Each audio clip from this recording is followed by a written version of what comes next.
Warga abang sini sakit? Kalau dibilang lama, ya sudah lama. 2018 dia udah mulai operasi udah mulai rujuk ke Melabo. Habis itu dibawa ke Banda Aceh kalau nggak salah. Habis itu di Banda Aceh pun ada ditangani operasi. Tapi saat ini pun belum ada, pokoknya belum sembuh normal lah. Dia bilang kan. Kalau dibilang biaya, mungkin yang terhambat untuk pengobatan mungkin masalah biaya, orang berdamping, apalagi kan beliau Ayu, warga kami yatim piatu, tinggal sama nenek sama kakek.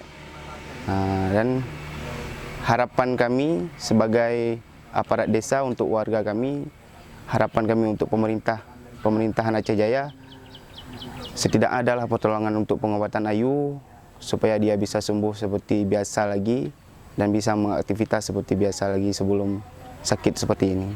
Nah, sakit apa dia, Pak, sampai beberapa kali operasi itu? Kalau sakit, saya kurang tahu juga penyakit apa. Yang saya tahu, dibilang sama saudara dia, usus. Tapi usus apa saya nggak tahu, sampai operasi berulang-ulang kayak gitu. Saya pun kurang paham juga masalah penyakitnya. Soalnya Salman Al Farisi, sebagai Ketua Tuhapet.